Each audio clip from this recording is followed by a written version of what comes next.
രണ്ട് ഒബ്ജക്റ്റീവാണ് ഫിനാൻഷ്യൽ മാനേജ്മെന്റിന് പ്രധാനമായിട്ടുള്ളത്. Profit maximisation and wealth maximisation. ഈ രണ്ട് ഒബ്ജക്റ്റീവും പ്രധാനപ്പെട്ടതാണ്. Profit maximisation and wealth maximisation ഷുവറായിട്ടും എക്സാമിന് ചോദിക്കുന്ന ക്വസ്റ്റ്യൻ ആണ് ഒബ്ജക്റ്റീവ്സ് ഓഫ് ഫിനാൻഷ്യൽ മാനേജ്മെന്റ്. അതുകൊണ്ട് ഉറപ്പായിട്ടും പഠിക്കേണ്ട ഒരു പോർഷൻ ആണ് ഒബ്ജക്റ്റീവ്സ് ഓഫ് ഫിനാൻഷ്യൽ മാനേജ്മെന്റ് എന്ന് പറയുന്നത്. അപ്പോൾ ആദ്യം നമുക്ക് പ്രോഫിറ്റ് മാക്സിമൈസേഷൻ എന്താണെന്ന് നോക്കാം. പ്രോഫിറ്റ് മാക്സിമൈസേഷൻ, പ്രോഫിറ്റ് എന്ന് പറഞ്ഞാൽ എന്താ, ലാഭം എന്നാണ് അർത്ഥം. എല്ലാ ബിസിനസ്സുകാരും ടു ഏൺ പ്രോഫിറ്റ് എന്നൊരു കോൺസെപ്റ്റിന് വേണ്ടിയിട്ടാണ് അവരുടെ ബിസിനസ്സും ആക്ടിവിറ്റീസും എല്ലാം ചെയ്യുന്നത്. പ്രോഫിറ്റ് ഉണ്ടാക്കുക, ലാഭം ഉണ്ടാക്കുക എന്ന ലക്ഷ്യത്തോടു കൂടിയാണ് എല്ലാ ബിസിനസ്സുകാരും പ്രവർത്തിക്കുന്നത്. അപ്പോൾ പ്രോഫിറ്റ് ഉണ്ടാക്കുക എന്നുള്ളതാണ് ബിസിനസിന്റെ പരമോന്നതമായ ലക്ഷ്യം എന്ന് ആർഗ്യൂ ചെയ്യുന്ന കോൺസെപ്റ്റാണ് പ്രോഫിറ്റ് മാക്സിമൈസേഷൻ എന്ന് പറയുന്നത്. Profit earning is the most important aim of every economic activity. എന്ത് ഇക്കണോമിക് ആക്ടിവിറ്റി നമ്മൾ ചെയ്താലും അതിന്റെ പ്രധാനപ്പെട്ട പർപ്പസ് എന്താണ്, പ്രോഫിറ്റ് ഏൺ ചെയ്യുക എന്നുള്ളതാണ്. It can be considered as a measuring scale for assessing the economic efficiency of any business concern. Profit എന്ന് പറയുന്ന ഒരു മെഷറിംഗ് സ്കെയിലാണ്. എന്ത് അളക്കാനുള്ള, നമ്മുടെ ഇക്കണോമിക് എഫിഷ്യൻസി അളക്കാനുള്ള ഒരു മെഷറിംഗ് സ്കെയിലാണ് പ്രോഫിറ്റ്. കാരണം എന്താ, പ്രോഫിറ്റ് ഉള്ള ഒരു കമ്പനി ആണെങ്കിൽ അവർക്ക് എന്തുണ്ട്, ഇക്കണോമിക് എഫിഷ്യൻസി ഉണ്ട്. ഉള്ള കമ്പനി എന്ന് വെച്ചാൽ പ്രോഫിറ്റ് നന്നായിട്ട് നേടുന്ന ഹൈ സൂപ്പർ പ്രോഫിറ്റ് എല്ലാം ഏൺ ചെയ്യാൻ കഴിവുള്ള കമ്പനി ആണെങ്കിൽ അവർക്ക് നന്നായിട്ട് ഇക്കണോമിക് എഫിഷ്യൻസി ഉണ്ടെന്ന് നമുക്ക് നിസ്സംശയം പറയാനായിട്ട് സാധിക്കും. ഇനി പ്രോഫിറ്റ് ഇല്ല, ലാഭമില്ല, നഷ്ടത്തിൽ ഓടുന്ന ഒരു കമ്പനി ആണെങ്കിൽ അവരുടെ ഇക്കണോമിക് എഫിഷ്യൻസിയെ നമ്മൾ ചോദ്യം ചെയ്യേണ്ടതായിട്ട് വരും. അപ്പോൾ പ്രോഫിറ്റ് എന്ന് പറയുന്നത് എപ്പോഴും എന്താണ്, നമ്മുടെ ഒരു മെഷറിംഗ് സ്കെയിൽ ആയിട്ടാണ് നമ്മൾ കൺസിഡർ ചെയ്യേണ്ടത്. Therefore, the supporters of profit maximization concept argue that a firm should take its financial decisions in such a way as to maximize profit. അപ്പോൾ പ്രോഫിറ്റ് മാക്സിമൈസേഷൻ ആണ് ഫിനാൻഷ്യൽ മാനേജ്മെന്റിന്റെ പ്രധാനപ്പെട്ട ഒബ്ജക്റ്റീവ് എന്ന് argue ചെയ്യുന്ന ഇതിന്റെ സപ്പോർട്ടേഴ്സ് പറയുന്നത് എന്താണെന്ന് വെച്ചാൽ, firm should take its financial decisions in such a way as to maximise profit. ഒരു ബിസിനസ് കൺസേൺ അവരുടെ ഫിനാൻഷ്യൽ ഡിസിഷൻസ് എടുക്കുമ്പോൾ എങ്ങനെ എടുക്കാവുള്ളൂ, അവരുടെ പ്രോഫിറ്റ് മാക്സിമൈസ് ചെയ്യത്തക്ക രീതിയിലുള്ള ഫിനാൻഷ്യൽ ഡിസിഷൻസ് ആണ് നമ്മൾ എടുക്കാവുള്ളൂ. പ്രോഫിറ്റ് എപ്പോഴും കൂട്ടണം, പ്രോഫിറ്റ് ആണ് നമ്മുടെ എയിം. എവിടെ തിരിഞ്ഞാലും പ്രോഫിറ്റ് മേക്കിംഗ്, പ്രോഫിറ്റ് മാക്സിമൈസേഷൻ എന്നുള്ളതായിരിക്കും നമ്മുടെ പ്രധാനപ്പെട്ട പർപ്പസ് എന്ന് പറയുന്നത്. അപ്പം ഈ ഒരു പ്രോഫിറ്റ് മാക്സിമൈസേഷൻ കോൺസെപ്റ്റിന്റെ സപ്പോർട്ടേഴ്സ് പറയുന്നത് നമ്മൾ എടുക്കുന്ന ഫിനാൻഷ്യൽ ഡിസിഷൻസ് എല്ലാം നമ്മുടെ പ്രോഫിറ്റ് കൂട്ടുന്ന രീതിയിലുള്ളതായിരിക്കണം. Moreover, the main objectives of the financial management is to safeguard the economic interest of the persons who are directly or indirectly connected with the company, such as shareholders, creditors, employees and general public. ഇനി അത് കൂടാതെ financial മാനേജ്മെന്റിന്റെ main objective എന്ന് പറഞ്ഞാൽ എന്താണ്, to safeguard the economic interest of the person who are directly or indirectly connected with the company. കമ്പനിയുമായി ബന്ധമുള്ള, നേരിട്ടോ അല്ലാതെയോ ബന്ധമുള്ള എല്ലാ വ്യക്തികളുടെയും ഇക്കണോമിക് ഇൻട്രസ്റ്റ് സംരക്ഷിക്കുക എന്നുള്ളത് ഫിനാൻഷ്യൽ മാനേജ്മെന്റിന്റെ പ്രധാനപ്പെട്ട പർപ്പസാണ്, അല്ലെങ്കിൽ അതിന്റെ പ്രധാനപ്പെട്ട ലക്ഷ്യമാണ്. ആരൊക്കെയാ, ഡയറക്ട്ലി ഓർ ഇൻഡയറക്ട്ലി എന്ന് പറഞ്ഞാൽ നമുക്ക് അവരെ മൊത്തത്തിൽ സ്റ്റേക്ക് ഹോൾഡേഴ്സ് എന്ന് വിളിക്കാം. ഒരു കമ്പനിയുമായിട്ടല്ലോ ഒരു ബിസിനസ്സുമായിട്ടോ ഡയറക്റ്റ് ആയി ഇൻഡയറക്റ്റ് ആയിട്ട് ബന്ധമുള്ള എല്ലാ ആൾക്കാരെയും ചേർത്ത് നമ്മൾ വിളിക്കുന്ന പേരാണ് സ്റ്റേക്ക് ഹോൾഡേഴ്സ്. അവരാരൊക്കെ ആവാം, ഷെയർ ഹോൾഡർ ആവാം, ക്രെഡിറ്റർ ആവാം, എംപ്ലോയീസ് ആവാം, ജനറൽ പബ്ലിക് ആവാം. ഇവരുടെ എല്ലാം ഇക്കണോമിക് ഇൻട്രസ്റ്റും കൂടെ നമ്മൾ എങ്ങനെ സംരക്ഷിക്കുന്നുണ്ട്, പ്രോഫിറ്റ് മാക്സിമൈസേഷൻ എന്ന കോൺസെപ്റ്റ് വന്നാൽ നമ്മൾ സംരക്ഷിക്കുന്നുണ്ട്. കാരണം എന്താ, ഷെയർ ഹോൾഡർ ആണെങ്കിൽ അയാൾ കമ്പനിയിൽ അയാളുടെ ക്യാഷ് ഇൻവെസ്റ്റ് ചെയ്തിട്ടുണ്ട്, അയാൾക്ക് മാക്സിമം റിട്ടേൺ വേണം. ക്രെഡിറ്റർ ആണെങ്കിൽ അയാൾ കടം തന്നിട്ടുണ്ട്, കടം കറക്റ്റായിട്ട് തിരിച്ച് നമ്മൾ കൊടുക്കണം, അതിനകത്ത് അയാൾക്കൊരു ഇൻട്രസ്റ്റ് വേണം. അപ്പോൾ ഈ പ്രോഫിറ്റ് ഉണ്ടെങ്കിലേ ഇത് നടക്കുകയുള്ളൂ. ഇനി എംപ്ലോയീസ് നമുക്ക് വേണ്ടി വർക്ക് ചെയ്യുന്നതാണ്, അവരെപ്പോഴും ഒരു സാലറി നന്നായിട്ട് എക്സ്പെക്ട് ചെയ്യുന്നുണ്ട്. അപ്പോൾ അതിന് വേണ്ടിയിട്ട് എന്ത് വേണം, നമുക്ക് പ്രോഫിറ്റ് ഉണ്ടെങ്കിൽ നല്ല സാലറി ഒക്കെ അവർക്ക് കൂട്ടി കൊടുക്കാനായിട്ട് പറ്റും. ഇനി ജനറൽ പബ്ലിക് അവരുടെ സ്റ്റാൻഡേർഡ് ഓഫ് ലിവിങ് കൂട്ടുക, കൂടുതൽ തൊഴിലവസരങ്ങൾ ഉണ്ടാവുക, അങ്ങനെ ജനറൽ പബ്ലിക്കിന്റെ ഒരു CSR, കോർപ്പറേറ്റ് സോഷ്യൽ റെസ്പോൺസിബിലിറ്റി എന്നൊരു പർപ്പസ് ഒക്കെ ചെയ്യണമെങ്കിൽ എന്ത് വേണം, പ്രോഫിറ്റ് നമ്മുടെ കയ്യിൽ വേണം.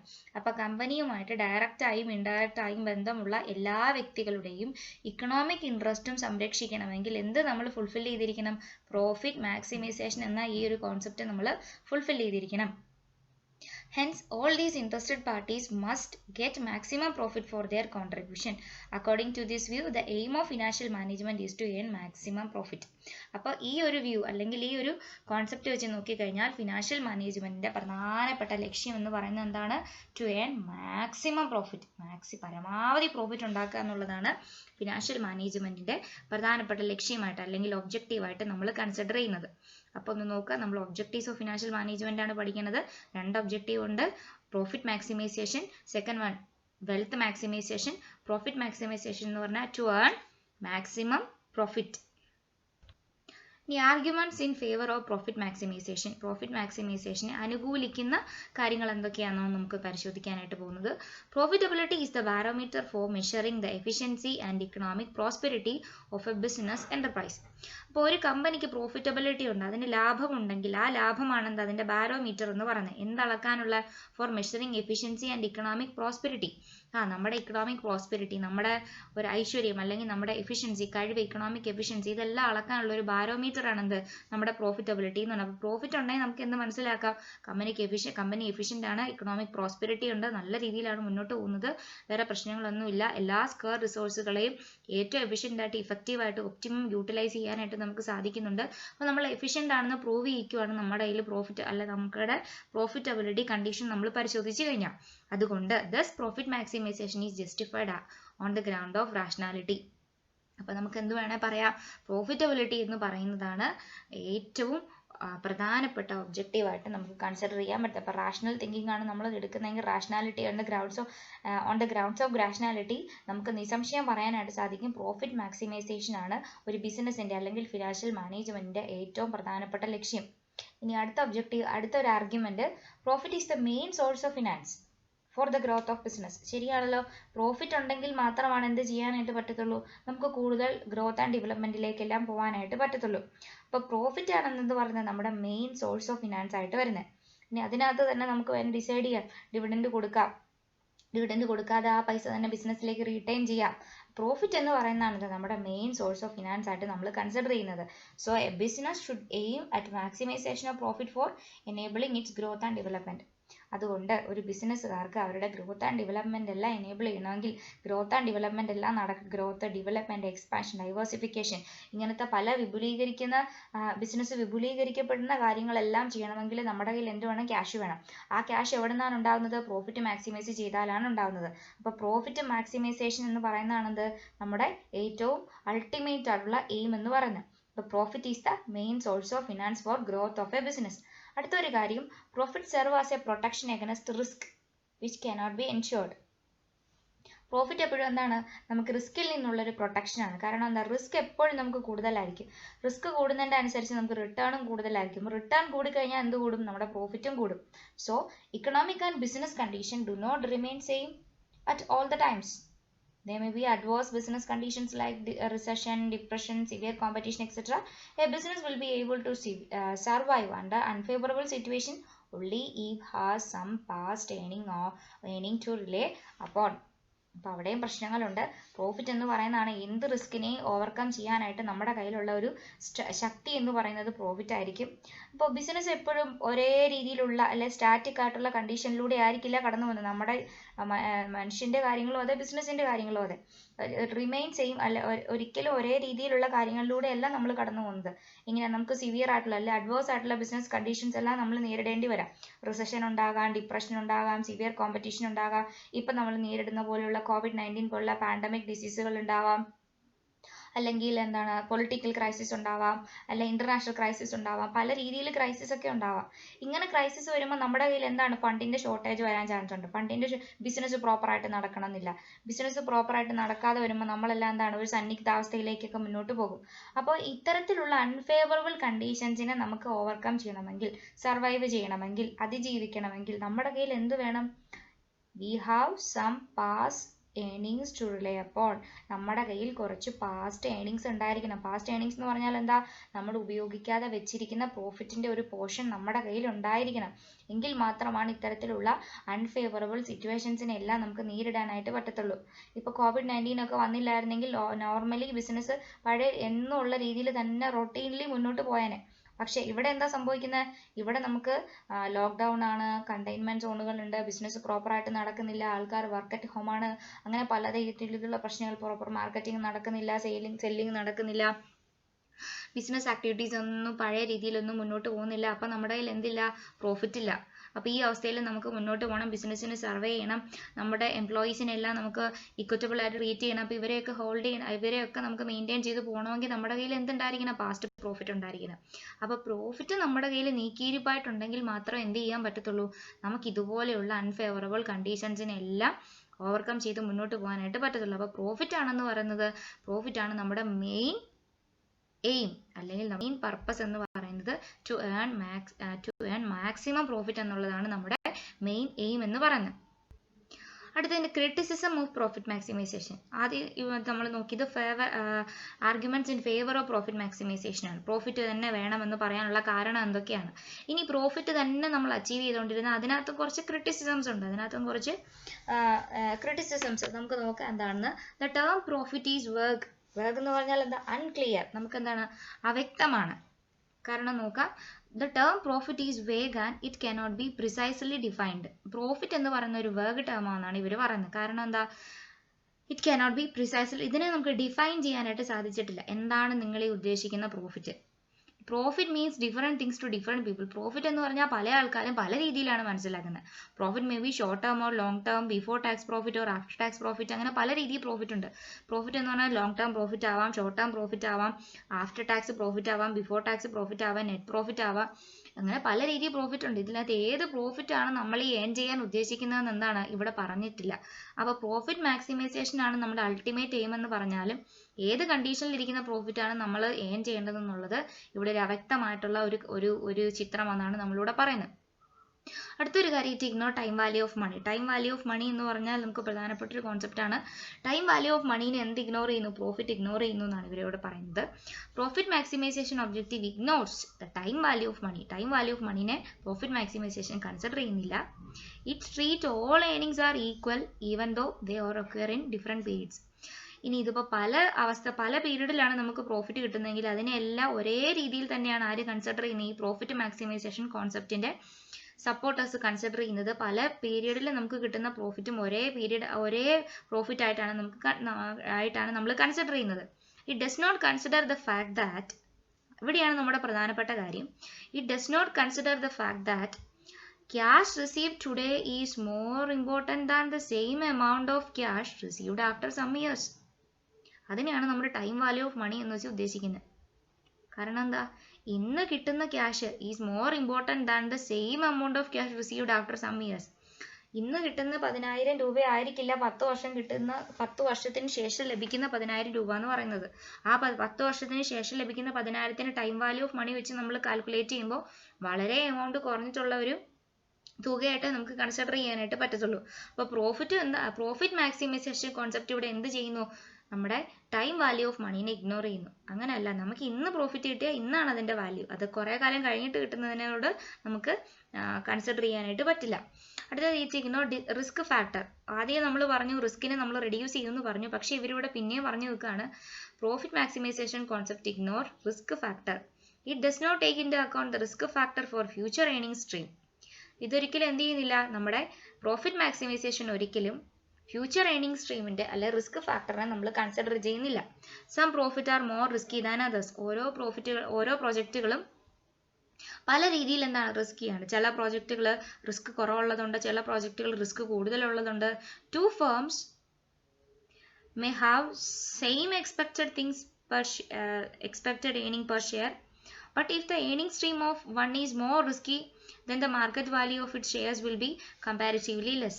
ഇനിയിപ്പോൾ രണ്ട് ഫോമിനെ നമ്മൾ കൺസിഡർ ചെയ്യുകയാണെങ്കിൽ അവർക്ക് ഒരേ ഏണിംഗ് പെർ ഷെയർ ആണുള്ളത് എങ്കിലും അവരുടെ സ്ട്രീം ഓഫ് ഏണിംഗിൽ വ്യത്യാസം ഉണ്ടായിരിക്കും. ഓരോരുത്തരും നേരിടുന്ന റിസ്കിൽ എന്തുണ്ടായിരിക്കും? വ്യത്യാസങ്ങൾ ഉണ്ടായിരിക്കും. അപ്പോൾ ഇവിടെ നമ്മൾ എന്താ ചെയ്യുന്നത്? റിസ്ക് ഫാക്ടറിനെ പ്രോഫിറ്റ് മാക്സിമൈസേഷൻ ഇഗ്നോർ ചെയ്യുന്നു. മറ്റൊരു കാര്യം, ടൈം വാല്യൂ ഓഫ് മണീനെ ഇവർ ഇഗ്നോർ ചെയ്യുന്നു. ഇനി ഈ പ്രോഫിറ്റ് എന്നുള്ള ടേം തന്നെ വേഗമെന്നാണ് പറയുന്നത്. കാരണം എന്താ? ഏത് പ്രോഫിറ്റാണ് ഏൺ ചെയ്യേണ്ടതെന്ന് പറഞ്ഞില്ല. ഷോർട്ട് ടേം പ്രോഫിറ്റ് ആണോ, ലോങ് ടേം പ്രോഫിറ്റ് ആണോ, ആഫ്റ്റർ ടാക്സ് ആണോ, ബിഫോർ ടാക്സ് ആണോ, ഇതൊന്നും പറഞ്ഞില്ല. ഇനി അടുത്തൊരു ആർഗ്യുമെന്റ് ആണെന്ത്? അടുത്തൊരു ക്രിറ്റിസിസം ആണ് dividend policy. The dividend policy will always affect the market price of the share, but this is not considered in the objectives of profit maximization. അപ്പോൾ profit maximisation കോൺസെപ്റ്റിൽ നമ്മൾ consider ചെയ്യാത്ത ഒരു ഫാക്ടറാണ് നമ്മുടെ ഡിവിഡൻഡ് പോളിസി. പക്ഷേ ഈ dividend പോളിസിക്ക് market പ്രൈസിനെ market പ്രൈസിനെ സ്വാധീനിക്കാനുള്ള കഴിവുണ്ട്. കാരണം എന്താ? ഒരു കമ്പനി സ്ഥിരമായിട്ട് ഡിവിഡൻഡ് കൊടുക്കുന്ന കമ്പനിയാണെങ്കിൽ ആ കമ്പനിയെ സംബന്ധിച്ചിടത്തോളം പബ്ലിക്കിന്റെ മനസ്സിലും അതിന്റെ നിലവിലുള്ള ഷെയർ ഹോൾഡേഴ്സിന്റെ മനസ്സിലും ഒരു നല്ല ഇമേജ് ആയിരിക്കും ഉണ്ടായിരിക്കുന്നത്. അപ്പൊ ഡിവിഡൻഡ് നമ്മൾ കറക്റ്റ് ആയിട്ട് കൊടുക്കുവാണെങ്കിൽ നമ്മുടെ മാർക്കറ്റ് പ്രൈസ് കൂടും. ഇനി നമ്മൾ ഡിവിഡൻഡ് കൊടുക്കുന്ന ഇർറിലവൻസ് തിയറി ഓഫ് ഡിവിഡൻഡ് കൊടുക്കുന്നില്ല എന്ന് വിചാരിക്കുക.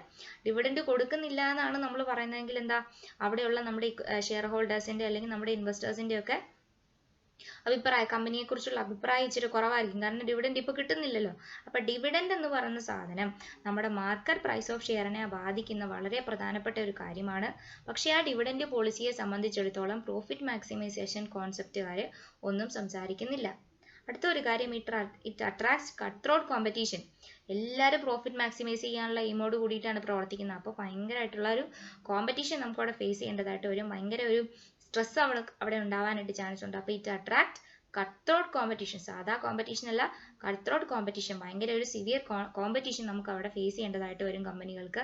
മാത്രമല്ല it leads to exploiting workers and consumers. ഇങ്ങനെ ഒരു കട്ട് ത്രോട്ട് കോമ്പറ്റീഷൻ വരികയും പ്രോഫിറ്റ് കൂട്ടുക എന്നുള്ള എയിം നമ്മുടെ തലയ്ക്ക് കയറി പിടിക്കുകയും ചെയ്ത് കഴിയുമ്പോൾ നമ്മൾ ആരെയൊക്കെ ചൂഷണം ചെയ്യാൻ ചാൻസ് ഉണ്ട്? നമ്മുടെ വർക്കേഴ്സിനെ ചൂഷണം ചെയ്യും, ടാർഗറ്റുകൾ കൊടുക്കും, അവരെയിട്ട് നമ്മൾ അവരെ സ്ട്രെസ് കൊടുത്ത് അവരെ നന്നായിട്ട് പണിയിപ്പിക്കാനായിട്ട് ശ്രമിക്കും. അവർക്ക് സമാധാനം ഉണ്ടാവത്തില്ല. ഇനി കൺസ്യൂമേഴ്സിനെ നമ്മൾ എങ്ങനെയൊക്കെയാണ് ചൂഷണം ചെയ്യുന്നത്? നമ്മൾ കമ്പനിക്ക് ഓഫർ ചെയ്യുന്ന പ്രൊഡക്റ്റുകൾക്കെല്ലാം ഭയങ്കരമായിട്ടുള്ള ഒരു എക്സ്പ്ലോയിറ്റിംഗ് പ്രൈസ് നമ്മൾ ചാർജ് ചെയ്യാനുള്ള ചാൻസ് ഉണ്ട്. അങ്ങനെ അവരെ നമ്മൾ എക്സ്പ്ലോയിറ്റ് ചെയ്യും. അങ്ങനെ പല പ്രശ്നങ്ങൾ. പ്രോഫിറ്റ് മാത്രമാണ് നമ്മുടെ എയിം എന്ന് പറയുമ്പോൾ നമുക്ക് ഉണ്ടാകാനായിട്ട് ഇടയുണ്ട്. അപ്പോൾ പ്രോഫിറ്റ് മാക്സിമൈസേഷന് ഗുണവുമുണ്ട് ദോഷവുമുണ്ട്. ഗുണമെന്ന് പറഞ്ഞാൽ പല രീതിയിലാണ് ഗുണം വരുന്നത്. പ്രോഫിറ്റ് ഉണ്ടെങ്കിൽ മാത്രമാണ് നമുക്ക് എല്ലാവരെയും ഇക്വിറ്റബിൾ ആയിട്ട് ട്രീറ്റ് ചെയ്യാനൊക്കെ പറ്റത്തുള്ളൂ. പക്ഷേ പ്രോഫിറ്റ് മാക്സിമൈസേഷൻ്റെ ക്രിറ്റിസിസംസ് നമ്മൾ നോക്കിക്കഴിഞ്ഞാൽ അവിടെയും പല പ്രശ്നങ്ങളും നമ്മൾ ഫേസ് ചെയ്യേണ്ടതായിട്ട് വരും. അടുത്ത കോൺസെപ്റ്റാണ് നമ്മുടെ വെൽത്ത് മാക്സിമൈസേഷൻ. ഫിനാൻഷ്യൽ മാനേജ്മെന്റിന്റെ ഒബ്ജക്റ്റീവ് രണ്ടെണ്ണം ഉണ്ട്, profit maximisation and wealth maximisation. അതിൽ രണ്ടാമത്തെ പോയിന്റ് ആണ് വെൽത്ത് മാക്സിമൈസേഷൻ. വെൽത്ത് എന്ന് പറഞ്ഞാൽ എന്താണ്? ധനം അല്ലെങ്കിൽ നമ്മുടെ സമ്പത്ത് എന്നൊക്കെയാണ് നമ്മൾ ഉദ്ദേശിക്കുന്നത്. നമുക്ക് നോക്കാം, സോളമൻ എസ്ര ഒരു കാര്യം പറഞ്ഞു വെക്കുന്നുണ്ട്. According to Solomon Ezra, the ultimate goal of the financial management is maximization of owners' wealth. എന്താ ഉദ്ദേശിക്കുന്നത്? ഫിനാൻഷ്യൽ മാനേജ്മെന്റിന്റെ അൾട്ടിമേറ്റ് എയിം എന്ന് പറയുന്നത് എന്താ? സോളമൻ എസ്ര പറയുന്ന പ്രകാരം മാക്സിമൈസേഷൻ ഓഫ് ഓണേഴ്സ് വെൽത്ത്. ആരാണ് ഓണർ? നമ്മുടെ ഷെയർ മേടിച്ചുകൊണ്ട് പോയിട്ടുള്ള നമ്മുടെ ഇക്വിറ്റി ഷെയർ ഹോൾഡേഴ്സ്. അവരുടെ വെൽത്ത് കൂട്ടുക എന്നുള്ളതാണ് എന്ത്? നമ്മുടെ ഫിനാൻഷ്യൽ മാനേജ്മെന്റിന്റെ അൾട്ടിമേറ്റ് എയിം ആയിട്ട് നമ്മളിവിടെ കൺസിഡർ ചെയ്യുന്നത്. Maximisation of wealth means maximization of market price per share in the long run. Maximisation of wealth എന്ന് പറഞ്ഞാൽ എന്താണ് ഉദ്ദേശിക്കുന്നത്? Maximisation of market price per share. ഷെയറിന്റെ മാർക്കറ്റ് വാല്യൂ കൂട്ടുക. എങ്ങനെ നോക്കുമ്പോൾ ലോങ് റണ്ണിൽ നമ്മുടെ ഷെയറിന്റെ മാർക്കറ്റ് വാല്യൂ കൂട്ടുക എന്നുള്ളതാണ് വെൽത്ത് മാക്സിമൈസേഷൻ എന്നുള്ള കോൺസെപ്റ്റ് കൊണ്ട് നമ്മൾ ഉദ്ദേശിക്കുന്നത്. Professor Solomon is one of the view that wealth maximization also maximizes the achievement of other objectives of the firm. അപ്പോൾ സോളമൻ എസ്ര പറയുന്നത് അനുസരിച്ച് വെൽത്ത് മാക്സിമൈസേഷൻ എന്നുള്ളൊരു കോൺസെപ്റ്റ് ആണ് കമ്പനി ഫോളോ ചെയ്യാൻ ഉദ്ദേശിക്കുന്നതെങ്കിൽ ഈ വെൽത്ത് കൂടുന്നതിനോടൊപ്പം കമ്പനിയുടെ ബാക്കി എല്ലാ ഒബ്ജക്റ്റീവ്സിനെയും കൂടെ നമുക്ക് അച്ചീവ് ചെയ്യാനായിട്ട് പറ്റുമെന്നാണ് ഇങ്ങനെ പറഞ്ഞു വെക്കുന്നത്. വെൽത്ത് മാക്സിമൈസേഷൻ കോൺസെപ്റ്റ് പ്രകാരം നമ്മൾ പരിശോധിക്കുന്നത് എന്താണ്? ഷെയർ ഹോൾഡേഴ്സിന്റെ വെൽത്ത് എങ്ങനെയെല്ലാം കൂട്ടാന്നുള്ളതാണ് നോക്കുന്നത്. അപ്പോൾ പ്രോഫിറ്റ് കൂട്ടുക, കമ്പനിയുടെ പ്രോഫിറ്റ് കൂട്ടുക എന്നുള്ളതിനേക്കാൾ ഉപരി എങ്ങനെയെല്ലാം ഷെയർ ഹോൾഡേഴ്സിന്റെ വെൽത്ത് കൂട്ടാം, ഷെയർ ഹോൾഡേഴ്സ് വാങ്ങിച്ചിരിക്കുന്ന ഷെയറിന്റെ വില ലോങ് റണ്ണിൽ എങ്ങനെയെല്ലാം ഇൻക്രീസ് ചെയ്യിക്കാം എന്നുള്ള കാര്യങ്ങളെല്ലാമാണ് വെൽത്ത് മാക്സിമൈസേഷൻ വഴി നമ്മൾ ചർച്ച ചെയ്യുന്നത്. അപ്പോൾ വെൽത്ത് മാക്സിമൈസേഷനും കുറച്ച് അനുകൂലിക്കപ്പെടുന്ന ആർഗ്യുമെന്റ്സുകൾ ഉണ്ട്. Arguments in favour of wealth maximisation അതെന്താണെന്ന് നമുക്ക് നോക്കാം. The objectives of wealth maximisation is always consistent with the objectives of owners economic welfare. അപ്പോൾ വെൽത്ത് മാക്സിമൈസേഷൻ കോൺസെപ്റ്റ് ആണ് നമ്മൾ ഇംപ്ലിമെന്റ് ചെയ്യാൻ തീരുമാനിക്കുന്നതെങ്കിൽ അതിനകത്ത് എപ്പോഴും എന്തും കൂടെ ഇൻക്ലൂഡഡ് ആയിരിക്കും? Owners economic welfare. നമ്മുടെ ഓണേഴ്സിന്റെ ഇക്വിറ്റി ഷെയർ ഹോൾഡേഴ്സിന്റെ ഇക്കണോമിക് വെൽഫെയറും കൂടെ അതിനകത്ത് ഓൾറെഡി ഉണ്ടായിരിക്കും. അപ്പോൾ വെൽത്ത് മാക്സിമൈസേഷൻ കോൺസെപ്റ്റ് നമ്മൾ ഫോളോ ചെയ്ത് വരുമ്പോൾ നമ്മുടെ ഓണേഴ്സിന്റെ വെൽത്തിനെ നമുക്ക് കൂട്ടാനായിട്ട് സാധിക്കും. ഇനി wealth maximisation protect the interest of all the stake holders of the company and the society as a whole. Profit മാക്സിമൈസേഷനിൽ നമ്മൾ നോക്കിയായിരുന്നു, അവിടെയും നമ്മുടെ സ്റ്റേക്ക് ഹോൾഡേഴ്സിന്റെ ഇൻട്രസ്റ്റിനെല്ലാം പ്രൊട്ടക്ട് ചെയ്യുന്നുണ്ട്. At the same time wealth maximisation കോൺസെപ്റ്റും എല്ലാ സ്റ്റേക്ക് ഹോൾഡേഴ്സിന്റെയും കമ്പനിയുമായി ഡയറക്റ്റ് ആയിട്ടും ഇൻഡയറക്റ്റ് ആയിട്ടും ബന്ധമുള്ള എല്ലാ വ്യക്തികളുടെയും ഇൻട്രസ്റ്റ് നമുക്ക് സംരക്ഷിക്കാനായിട്ട് പറ്റുന്നുണ്ട് വെൽത്ത് മാക്സിമൈസേഷൻ വഴി. ഇനി it ensure long term growth and survival of the company. Wealth maximisation concept ആണ് കമ്പനി കൂടുതൽ ഇമ്പോർട്ടൻസ് കൊടുത്ത് ചെയ്യുന്നത് എങ്കിൽ അതിനകത്ത് പ്രോഫിറ്റും ഇൻക്ലൂഡഡ് ആ, പ്രോഫിറ്റും കൂടിക്കോളും അതിനകത്തേക്ക്. പക്ഷേ വെൽത്ത് മാക്സിമൈസേഷൻ കോൺസെപ്റ്റിനെ നമ്മൾ കൂടുതൽ ഇമ്പോർട്ടൻസ് കൊടുക്കുമ്പോൾ കമ്പനിക്ക് എന്ത് ചെയ്യാൻ പറ്റും? കമ്പനിയുടെ ഗ്രോത്ത്, അതിന്റെ വളർച്ച എൻഷുർ ചെയ്യാൻ, കമ്പനിക്ക് സർവൈവ് ചെയ്യാനൊക്കെ സാധിക്കും. Take into consideration the risk factor and time value of money. ഈ റിസ്ക് ഫാക്ടറിനെയും ടൈം വാല്യൂ ഓഫ് മണിയെ നമ്മൾ എവിടെ കൺസിഡർ ചെയ്യുന്നില്ലായിരുന്നു? പ്രോഫിറ്റ് മാക്സിമൈസേഷനിൽ നമ്മൾ കൺസിഡർ ചെയ്യുന്നില്ലായിരുന്നു. പക്ഷേ ഇങ്ങോട്ട് വരുമ്പോൾ വെൽത്ത് മാക്സിമൈസേഷനിൽ വരുമ്പോൾ ടൈം വാല്യൂ ഓഫ് മണിയെയും റിസ്ക് ഫാക്ടറിനെയും വെൽത്ത് മാക്സിമൈസേഷൻ എപ്പോഴും പരിഗണിക്കുന്നുണ്ട്. It guides the management in framing suitable dividend policy.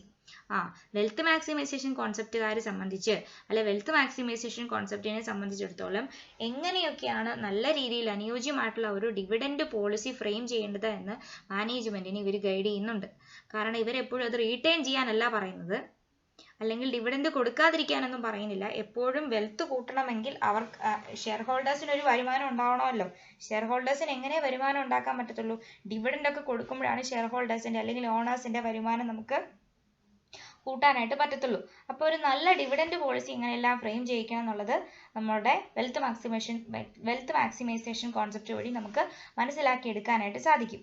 Decisions regarding payment of dividend are taken as to the increase of the market value of share. ഇവര് ഈ dividend ഡിസിഷനെ consider ചെയ്യുന്നത് എപ്പോഴും എങ്ങനെയാന്ന് വെച്ചാൽ dividend കൊടുത്താൽ മാത്രമേ നമ്മുടെ ഫ്യൂച്ചറിൽ നമ്മുടെ ഈ ഷെയറിന്റെ മാർക്കറ്റ് വാല്യൂ കൂടുകയുള്ളൂ എന്നുള്ളൊരു കോൺസെപ്റ്റ് വെച്ചിട്ടാണ് നമ്മൾ ഡിവിഡൻഡ് കൊടുക്കണമെന്ന് സപ്പോർട്ട് ചെയ്യുന്നത്. ഡിവിഡൻഡ് കൊടുക്കാതിരുന്നാൽ അല്ലെങ്കിൽ ഡിവിഡൻഡ് കൊടുക്കാതെ ആ ക്യാഷ് ആ ഏണിങ്സ് നമ്മൾ കമ്പനിയിലേക്ക് തന്നെ റീറ്റെയിൻ ചെയ്ത് കഴിഞ്ഞാൽ എന്ത് സംഭവിക്കത്തില്ല? നമ്മുടെ മാർക്കറ്റ് വാല്യൂ കൂടത്തില്ല എന്നാണ് വെൽത്ത് മാക്സിമൈസേഷൻകാർ പറയുന്നത്. ഇനി it ensures that the resources of an organization have been used effectively to accomplish the objectives of the organization. Wealth maximisation കോൺസെപ്റ്റുകാർ ഒരു കാര്യം കൂടെ പറയുന്നുണ്ട്. എന്താണ്? കമ്പനിയുടെ എല്ലാ സ്കെയർ റിസോഴ്സസുകളെയും ഏറ്റവും ഇഫക്റ്റീവായിട്ട് നമുക്ക് യൂട്ടിലൈസ് ചെയ്തുകൊണ്ട് കമ്പനിയുടെ അൾട്ടിമേറ്റ് ഒബ്ജക്റ്റീവുകളെയും വിഷനെയും മിഷനെയും എല്ലാം നമുക്ക് അച്ചീവ് ചെയ്യാനായിട്ട് സാധിക്കും നമ്മൾ വെൽത്ത് മാക്സിമൈസേഷൻ കോൺസെപ്റ്റ് ആണ് ഫോളോ ചെയ്യുന്നത് എങ്കിൽ. വെൽത്ത് മാക്സിമൈസേഷൻ കോൺസെപ്റ്റിന് എതിരായിട്ടുള്ള കാര്യങ്ങളെക്കുറിച്ചാണ് അടുത്ത നമ്മൾ നോക്കാനായിട്ട് പോകുന്നത്. ക്രിറ്റിസിസംസ് ഓഫ് വെൽത്ത് മാക്സിമൈസേഷൻ എന്തൊക്കെയാണ്? The wealth maximization objective is not descriptive of what firms actually do. Wealth maximisation എന്ന് പറഞ്ഞു ഷെയർ ഹോൾഡേഴ്സിന്റെ വെൽത്ത് കൂട്ടണം എന്ന് പറഞ്ഞു. പക്ഷേ ഇവിടെ ഒരു പ്രശ്നം എന്താണെന്ന് വെച്ചാൽ എന്താണ് കമ്പനികൾ ആക്ച്വലി ചെയ്യേണ്ടതെന്ന് ഇവർ ഡിസ്ക്രൈബ് ചെയ്യുന്നില്ല. വെൽത്ത് കൂട്ടണം എന്ന് പറഞ്ഞു, ഡിവിഡൻഡ് കൊടുക്കാന്ന് പറഞ്ഞു, time value of money consider ചെയ്യുമെന്ന് പറഞ്ഞു, റിസ്ക് ഫാക്ടറിനെ നമ്മൾ കൺസിഡർ ചെയ്യുമെന്ന് പറഞ്ഞു, എല്ലാ സ്റ്റേക്ക് ഹോൾഡറിനെ പരിഗണിക്കുമെന്ന് പറഞ്ഞു. പക്ഷെ എന്താണ് ഇതിനു വേണ്ടിയിട്ട് കമ്പനി ചെയ്യേണ്ടതെന്നുള്ളത് വ്യക്തമല്ല. രണ്ടാമത്തെ കാര്യം, there is some difference between the opinion as to whether the objective is to maximize of the shareholders wealth or wealth of the firm.